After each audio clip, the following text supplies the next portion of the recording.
Saudações, queridos e queridas, está no ar mais um Renúmero J-League, um pouquinho diferente, um pouquinho especial hoje. Falaremos aí das Copas que estão na reta final, inclusive, terminandinho um pouquinho mais cedo devido à Copa do Mundo no Catar, que é entre novembro e dezembro, né? Deu uma apertadinha aí no calendário japonês, então já estão definidos todas as finais.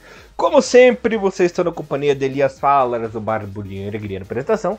Comentários dele, a lenda, Mr. Thiago Henrique Cruz. Tudo bem com você, meu irmãozinho querido? Saudações, Elias. Bom dia, boa tarde, boa noite a todos nossos queridos ouvintes. Vamos falar hoje, na prosa rápida do Hinomaru, sobre as finais de Luvan Cup, Copa do Imperador, as Copas que é muito improvável da gente poder decifrar o que vai acontecer.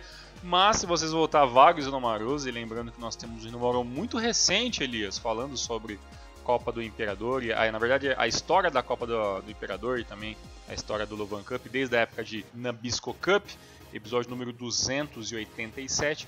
Procurem aí depois dar uma assistida, caso vocês ainda não tenham ouvido esse episódio, que ficou muito legal.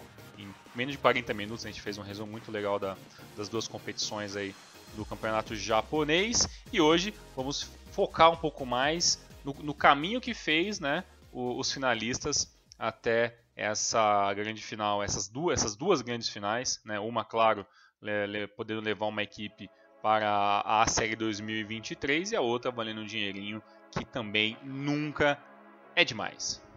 Maravilha, Thiagão. Valendo um dinheirinho, o estoque infinito de bolachas Luvan, a bolachinha Korean Cracker japonesa. Temos a grande final entre Cereço Osaka e a equipe do Hiroshima. Jogo que será disputado lá no Kokuritsu, né? No novo Kokuritsu. A data, dia 22 de outubro. Tá chegando ali uma semaninha e pouco para o desembaraço, né? Só relembrando um pouco a trajetória das equipes, Thiagão. O nosso querido Cereço Osaka caiu no grupo A, onde terminou na segunda colocação, né? Em primeiro terminou Kashima, Cereço em segundo, Gamba e Oita foram eliminados. E o Sanfrecce Hiroshima terminou na liderança do grupo B, né? Classificado também o Nagoya. Shimizu e Tokushima acabaram por rodar aí nesta segunda fase, né, Tiagão? Então, lembrando que nessa primeira fase, geralmente fase de grupos, as equipes vão com aqueles timinhos mais mistos, né? Coloca um reserva dali, um jogador time B dali e por aí vai, né? Já na segunda fase, a equipe... Vamos falando de time por time, né? Vamos começar pelo Hiroshima. O Hiroshima teve bons resultados, né? Derrotou no jogo da ida a equipe do Sapporo por 3-0. Na volta terminou a partida de 1-1, né, Thiagão? E o Cereço Osaka nessa outra fase derrotou por 1-0 o Belmari e sapecou por 4-1 fora de casa a equipe do Belmari de novo, né, nas oitavas. Quartas de final. Posso falar em todos os jogos e a gente discute tudo num bolinho depois? Pode falar, vamos adiantar todos de uma vez. Beleza. Nas quartas o Cereço enfrentou o Frontale e houve aí dois empates, né? 1-1 em casa e 2-2 fora de casa. Devido aí ao saldo de gols, né? O gol fora de casa, o Cereço acabou se classificando, né, Tiagão? E a equipe do Hiroshima enfrentou o Marinos e eliminou o Marinos, né? Ganhou de 3-1 em casa e ganhou o jogo da volta por 2-1, né? Na semifinal, em jogos difíceis pra caramba, a equipe do Hiroshima teve uma vitória fora de casa magrinha, né? Por 3-2 pra cima da Vispinha, empatou em casa 0-0. E o Cereço Osaka empatou 1-1 lá na cidade de Osaka com o Urawa. E no jogo da volta, meu amigo, 4-0 para cima do Urawa. E cá estamos, né? Os dois aí na final. Lembrando que o jogo acontece no dia 22 de outubro, tá pertinho. Exatamente, Elias. Dessa Copa do Imperador, né? Vai ser meio difícil a gente não confundir muitos nomes aqui, já que são duas competições. A Luvan Cup dos 22, que eu até falei no episódio sobre as histórias, que pra mim é um campeonato que infelizmente ele é muito sucateado, né? Porque o prêmio é em dinheiro, mas também não é aquele prêmio que vai mudar, né? O patamar, né, a palavra que desde os últimos 2-3 anos é muito utilizada aqui no Brasil, é mudar o patamar de nenhuma equipe, mas é um dinheiro extra, né, é um título para sua prateleira. Mas a gente conversou bastante sobre, poxa, a maneira que é feita a Luvan Cup é meio estranho porque, bem, pela fase de grupos, a gente já viu que dos 18 pontos que eram a pontuação máxima conseguida, já que as equipes jogam jogos de ida e volta, né, ninguém conseguiu nem sequer chegar tão perto disso, né? A melhor equipe aí que pontuou um pouco mais foi ali a equipe do Kashima com 13 pontos, o Hiroshima do grupo B dele com 12, dos outros grupos até que chegou passando o Kyoto Sanga, Sapporo, o Belmar e a Vispa no grupo D, mas todos ali fazendo em torno de 10 a 12 pontos. Então, assim, isso já mostra que o campeonato ali, né, essa Copa, como é muito utilizado os elencos B, elencos C, ele fica muito parelho, né? Porque os jogos ele tem muito empate, vence uma partida e perde duas, vence mais uma, né? Então, realmente, o campeonato, tecnicamente, ele fica muito prejudicado, né? Mas chegando nesses jogos finais, principalmente a gente falando aí das semifinais, que eu acredito que foram os melhores jogos, tirando as quartas de final ali entre o Sanfrecce Hiroshima e o Marinos, que foi jogos excelentes de ver, mas as semifinais são talvez os jogos mais importantes perto dessa final. A gente vê ali que teve no jogo de ida, né, teve uma facilidade um pouco maior para a equipe do Sanfrecce Hiroshima, que ganhou muito bem do Visa Fukuoka, né, por mais que o Visa deu uma pressãozinha ali, em nenhum momento o jogo saiu do controle do Sanfrecce Hiroshima, enquanto a gente teve um Cereço e Urawa que meio que enganou muita gente, né, que falou, poxa, esse 1-1 praticamente é uma final antecipada, até porque são duas equipes que querem muito esse título. O Urawa ganhou 2 vezes e quer conseguir o terceiro título, né? O Cerezinho também, se não me engano, nunca venceu, né, a Copa do Luvan Cup. O SIG venceu foi apenas uma vez e quer voltar a fazer uma final. Só que aí o jogo de volta, a gente viu um Urawa Reds completamente despreocupado com a semifinal, 4-0 com muita facilidade. Em contrapartida, o Asbjorn jogou a vida, né? O jogo do Visa Fukuoka foi esse jogo contra o Hiroshima na semifinal, jogo 0-0, mas aí acabou prevalecendo o bom resultado do primeiro jogo, né? Uma final interessante, né, Elias? Por um lado, a gente tem um Cereço Osaka mordido, né? O Cereço aí, pelo menos nos últimos anos, voltando a jogar a CL, voltando a aparecer na parte de cima da tabela, ou pelo menos assustando no começo do campeonato. É uma equipe que carece um pouco de um rejuvenescimento, né? Ainda depende muito de alguns jogadores um pouco mais velhos. Tentou repatriar o Takashi Inui, acabou não dando muito certo também. Tem uma filosofia de tentar não gastar tanto, de ainda não ter um grande investimento, por mais que seja uma equipe relativamente uma das ricas do futebol japonês ali. Mas, apesar de tudo isso, chega a uma final, tem tudo para conseguir pelo menos um jogo digno, né? As equipes são muito parelhas. Em contrapartida, tem o Sanfrecce Hiroshima, que é uma das ascensões do campeonato de 2022, mas é uma equipe que dentro das Copas é muito azarada, né? Ainda vi alguns dados aí que das últimas 7 finais, né, que o Sanfrecce Hiroshima chegou, perdeu todas. Então é uma equipe que está muito nos vices, né? Chega nessas partes, quando chega acaba não conseguindo levar esse jogo. E lembrando, claro, que a final é em jogo único, né? Então não há chances para você estar cometendo algum tipo de falha. E pelo prognóstico ali, dá para a gente esperar pelo menos um jogo onde as equipes vão jogar com as equipes principais, nenhum deles luta por rebaixamento, até porque também nenhum deles luta também por mais nada dentro da liga, né? Já está tudo muito afunilado, mas então, se não será uma grande final com uma grande premiação, pelo menos vai ser com 2 equipes que querem o título de qualquer maneira, cada uma ali com a sua motivação individual. Mas eu ainda fico com aquela nossa bronca, que eu ainda acho que a Luvan Cup era uma competição que deveria dar mais espaço para as equipes da J2. Se a equipe da J1 não tem interesse em jogar com seus elencos principais, começa a diminuir então as equipes da primeira divisão que vão jogar a competição, começa a colocar a galera a mais que caiu de divisão, sabe? Dá um pouco mais de ênfase nessas equipes que querem ganhar alguma coisa, que precisam de alguma coisa, que com certeza o nível da Luvan Cup vai aumentar consideravelmente. Lembrando que o último título do Cereço na competição foi lá em 2017, né? E a equipe do Hiroshima, o último título deles foi em 2015, né? Lembrando que o Hiroshima é tricampeão, né, do Luvan Cup, 12, 13 e 15. E o Cerecinho, a última vez, né, ganhou em 2017. E do atual é isso, né? Lembrando que teve outros títulos, mas ainda era em Almar Diesel, né? Exato, e aí não entra. Eu nem lembrava, cara. Conta. Eu nem lembrava que o Cereço realmente tinha sido campeão da Luva Cup. Mas bem, que bom, né? Então vamos ver então o que acontece nessa grande final. Pra você, Elias, assim, bate pronto. Cereço ou Hiroshima Cereço. pra você? Cereço. Então eu até ia de Cereço, mas pra contradizer você, eu vou de Santa Hiroshima. Hiroshima vai perder as duas finais. Será, cara? É o Hiroshima? Eu acho que sim. Eu acho que já dá pra dizer já, Elias, que independente do que aconteça, San Francisco e Hiroshima é a equipe, né, dessa temporada do futebol japonês, né? Por tudo que vem conseguindo dentro da liga, chegando até quase ali que beliscar ali de certa forma e brigar por topo da tabela dentro da primeira divisão. Claro, não briga diretamente pelo topo da tabela, mas pressionou até bem mais do que o Cereço, né, que acabou depois dando uma sumida. Hoje é o terceiro colocado, tem chances até de terminar na terceira colocação. O quarto atualmente na liga é o Cereço Osaka, né?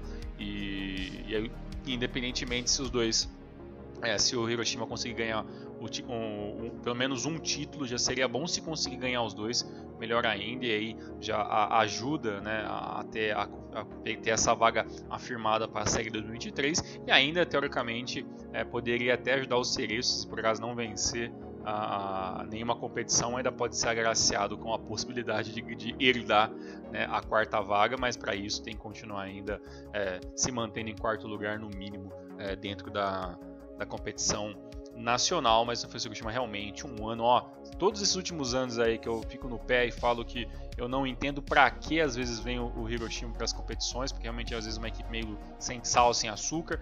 Para esse ano realmente tá de parabéns aí o trabalho do San Francisco Hiroshima.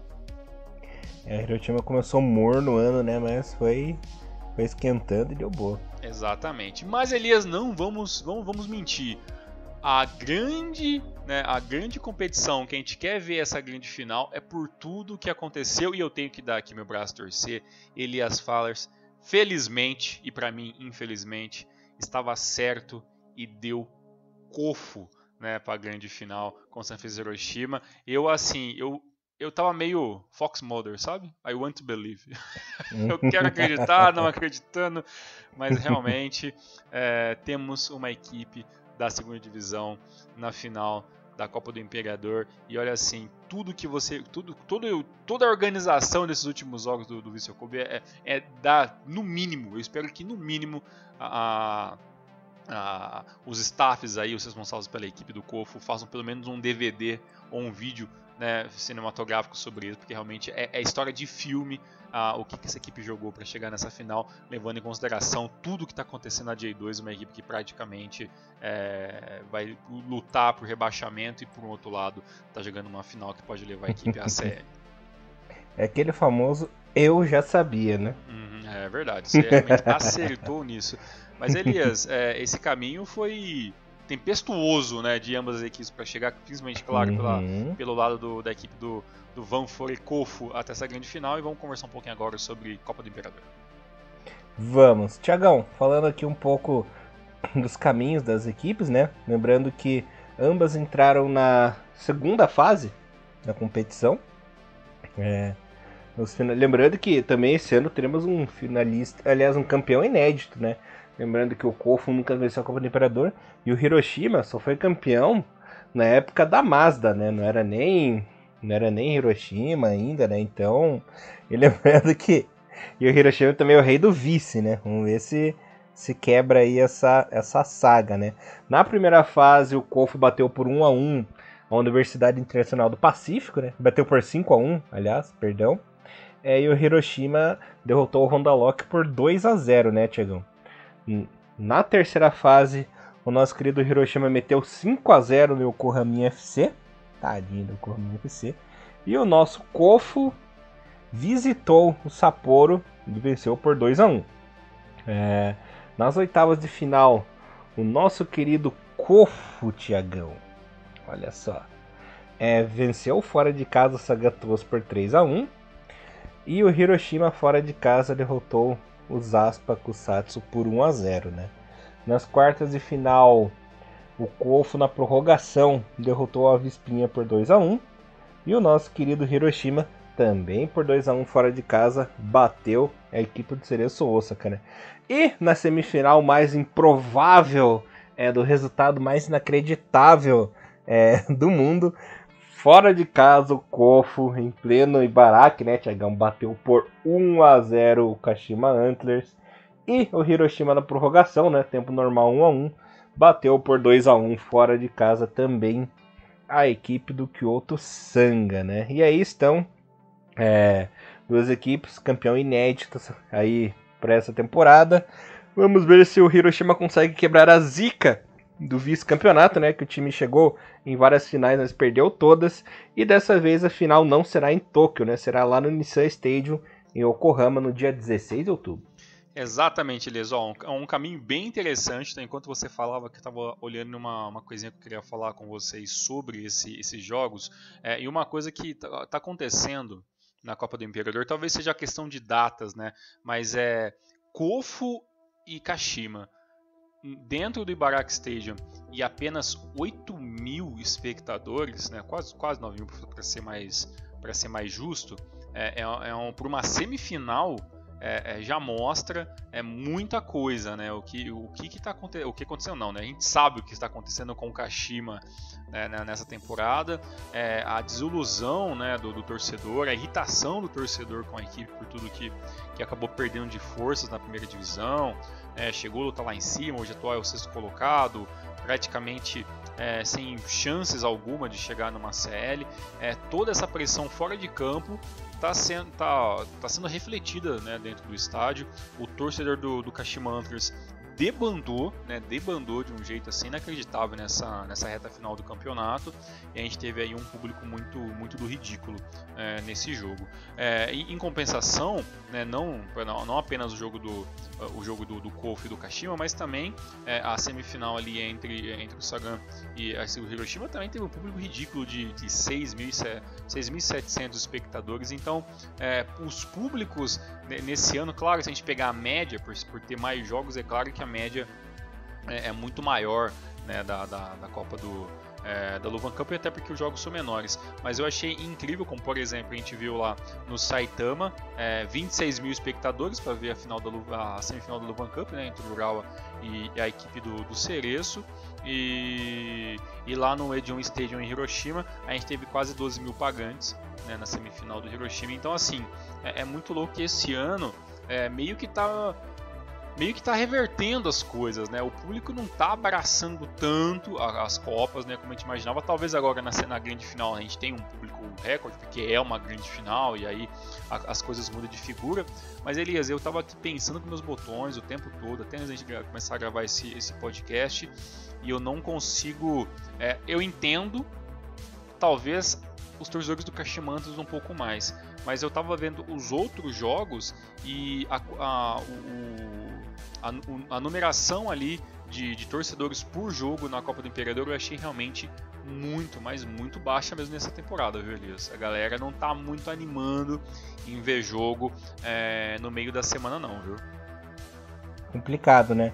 Exatamente. Não sei o que tá acontecendo. Pois é, e no jogo entre o Kofu e o Kashima, que foi o grande jogo da rodada, né? Até os 30 minutos, a equipe do Kashima tinha total controle do jogo, tinha mais as chances. O Kashima adotou ali um esquema de jogo muito padrão, aquilo que a gente vê na J-League, que é bola alçada para dentro da área, a equipe busca a jogada aérea. O Kashima ele vai com aquela linha, aquele 4-4-2 que a gente já está acostumado a ver, com o Kaique, o Suzuki na frente, o Doi e o Diego Pituca sendo os homens da armação pelo centro e pelo lado esquerdo do campo. E isso mostrou ali, deu um empenho que eu falei, poxa, vai ser algo difícil pro Kofu ali segurar isso, né? O Kofu se defendendo com 5, 6 jogadores, com a quantidade que poderia. E tudo meio que estava caminhando ali, né, pro primeiro tempo, por uma hora o gol do Kashima sair, né?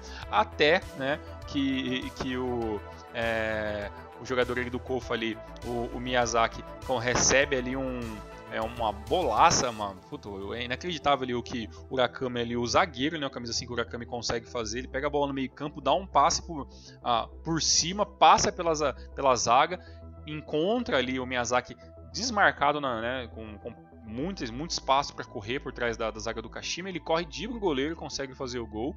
Isso aos 37 minutos do primeiro tempo.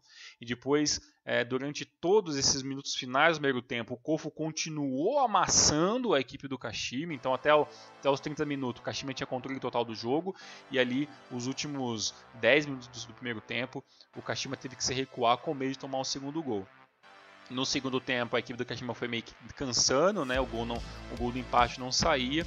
E aí, malandramente, a equipe do Kofu conseguiu se organizar e segurar o empenho do Kashima no segundo tempo e conseguir essa vitória inédita. Eu estava até dando uma olhadinha, Elias, como que os treinadores meio que falaram sobre isso, né? Então, por exemplo, vou até abrir aspas aqui para o treinador do Kashima antes, né? O Daiki Yamasa, que falou o seguinte: fizemos quase 20 finalizações sem marcar o gol. Desde que assumi a equipe, marcamos vários gols em apenas algumas partidas. A nossa impaciência de marcar o gol também foi evidente na partida de hoje. Em termos de como sofremos o gol, o Kofu marcou uma jogada que eles estavam trabalhando e fomos simplesmente o time mais fraco hoje. Né? E aí eu falei, poxa, o que será que o Tatsumi Yoshida, né, que é o treinador do Kofu, falou no jogo? Eu falei, pô, talvez ele vai falar um pouquinho da tática do jogo, que era uma jogada ensaiada, que ele estava sabendo como a equipe do Kashima jogaria e daria esse espaço por trás da zaga. E olha só, Elias, como o futebol japonês ele é único, né? Em todos os aspectos, até na crendice, né? Ele falou o seguinte: muitos torcedores de azul e vermelho vieram para nos apoiar hoje. Já fazia um bom tempo que não conseguimos entregar nada, mas eles vieram aqui para nos apoiar, torcer por nós e acreditar que poderíamos vencer o jogo de hoje. E estamos muito felizes por vencer o Kashima Antlers. Marcamos de uma bola longa do nosso zagueiro para o nosso atacante, que é uma jogada que não conseguimos fazer funcionar durante os jogos do campeonato.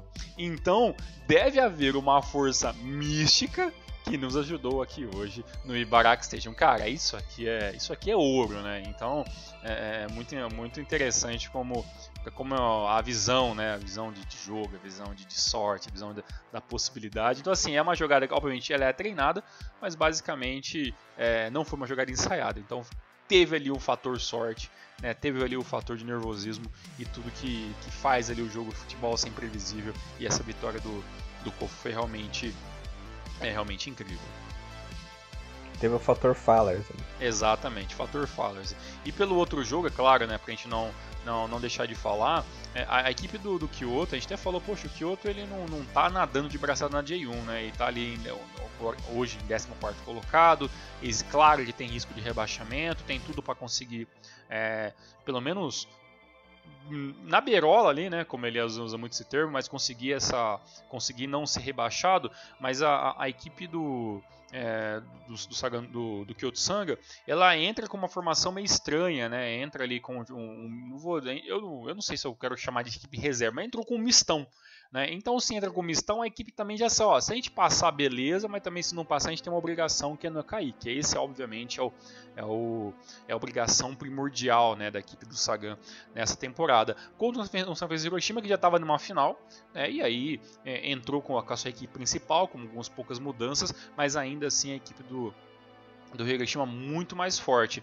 No entanto, né, a equipe do Sagan, pelo que eu vi no jogo, ela entra ali com seu 4-3-3, mas muito defensivo, né? Praticamente ali o meio campo todo recuado, defendendo com 6, 7, 8 jogadores, e mesmo assim a equipe do Sagan não fez um bom jogo defensivo.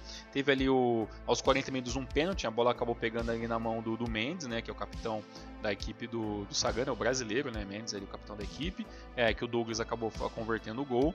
Né, o gol do empate saiu do Ismaila só lá aos 79 minutos do segundo tempo, na finalização, uma ótima finalização, diga-se ainda, né, que ele recebe a bola e bate de primeira, afundando ali o goleiro, e o gol de empate ali o gol da virada, né, da equipe do Hiroshima vem de uma jogada incrível do Ezequiel, que toca de calcanhar ali pro Ben Khalifa ali, que finaliza que finalizou ali rasteiro no canto, sem nenhuma chance para o goleiro. Um bom jogo, né, que foi ali até ali no máximo que a gente teve ali de emoção. Um jogaço de 120 minutos, né, o gol acabou sendo a prorrogação, e a gente teve ali um jogo bem interessante de se ver, as duas equipes se entregando bastante. É claro que a equipe do Sagan talvez tenha ficado tempo demais se preocupando apenas em defender, né? Talvez se preocupasse um pouco mais ali em manter o meio campo sempre com a posse de bola, talvez tinha um pouco mais de chance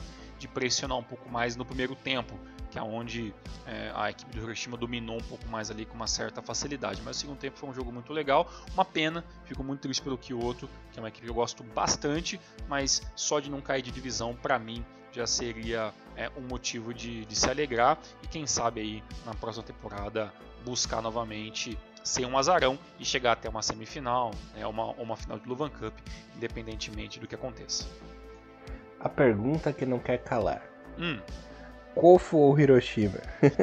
Então, cara, se eu falar Kofu e perder, você vai falar que eu sou pé frio, então eu vou de Hiroshima. Você vai ser pé frio de qualquer jeito, né? Você sabe. Então é Kofu. Você não tem opção. Mas como você falou, né, Elias, pelo fato do Hiroshima ter perdido tantos anos, né, sem conseguir ali ser uma equipe de ponta na primeira divisão, eu acho que vencer a Copa do Imperador e vencer o Luvan Cup, principalmente a Copa do Imperador, é um status que vai aumentar em muito, né, cara, a situação da equipe, talvez investidores. Então eu acho que, até mais do que a Luvan Cup, eu acho que a equipe do Santos Hiroshima vem ali com a faca entre os dentes para jogar essa final de Copa do Imperador, e é a grande Copa do futebol japonês, independente desse público maluco menor desse campeonato. Mas eu acho que o Kofu tem que trabalhar bem com isso mesmo, assim, né? A obrigação não é nossa, a gente vem aqui para jogar do nosso jeito, é um jogo um pouco mais feio, é um jogo um pouco mais retroncado, a gente depende muito de rebote, mas é assim que funciona. O problema do Hiroshima, se o Hiroshima não converter e o Kofu ter a chance, ele vai converter. Então eu acho que esse fator de não ter a responsabilidade de ganhar o jogo, eu acho que é uma arma muito boa que o Kofu pode usar nessa final.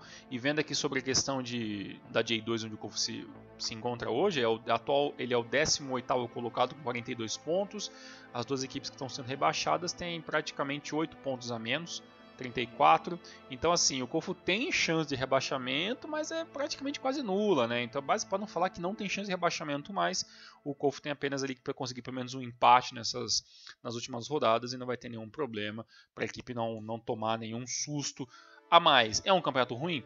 É um campeonato ruim, obviamente. Mas se conseguir não vou nem dizer milagre, porque é muita competência, mas conseguir jogar esse bom futebol que fez contra a semifinal contra o Kashima e vencer a Copa do Imperador, com certeza o Kofu vai conseguir a maior vitória da equipe, talvez na história da equipe, né, até o momento.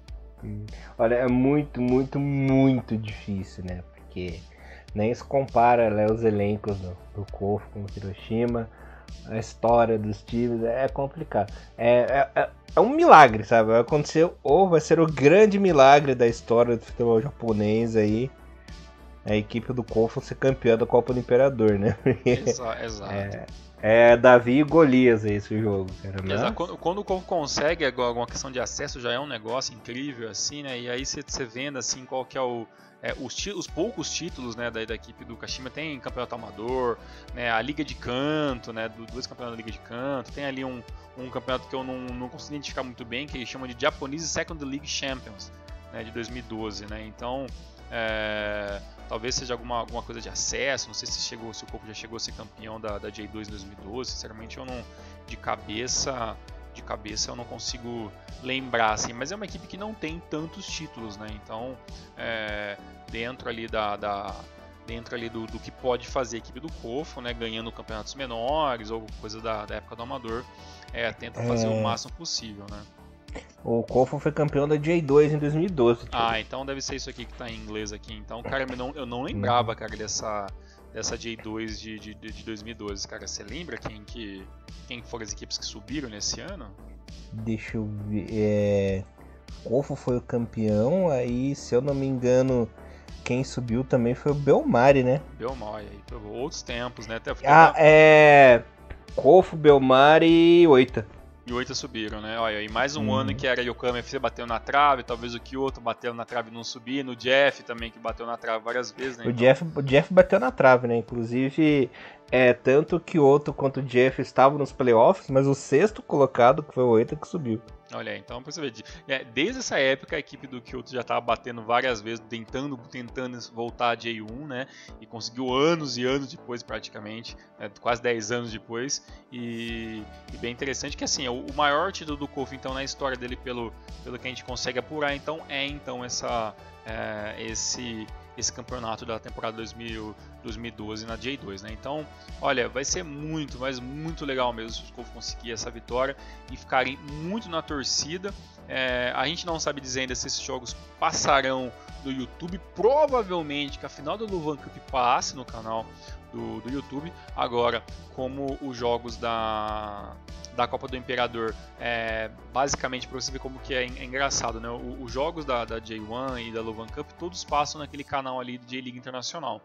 Já os resultados e highlights dos jogos da Copa do Imperador são de direito da JFA. Então os resultados estão, né, os highlights, se você procurar hoje, você só encontra oficialmente no YouTube da Federação Japonesa de Futebol. Então é bem provável que uma final televisionada talvez seja, assim, pelo YouTube seja meio difícil, né? Provavelmente o jogo vai passar em NHK, alguma coisa maior assim, e a gente vai acabar dependendo de ver a final aí pela questão dos links, mas fiquem de olho, se a gente tiver alguma novidade, alguma coisa, alguns dias antes da final, a gente posta no nosso Facebook, no Instagram, avisando a galera aonde fica mais fácil assistir esses jogos.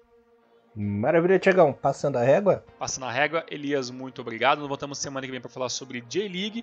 Tamo junto e vamos ficar torcendo pelo Kofu conseguir esse título inédito aí. É isso aí, galerinha. Voltamos semana que vem com os campeões dos campeonatos e Rinomaru levando o melhor futebol japonês para vocês, galera. Valeu. Boa sorte para as três equipes. É nóis, abraço, valeu, tchau, tchau. Sayonara.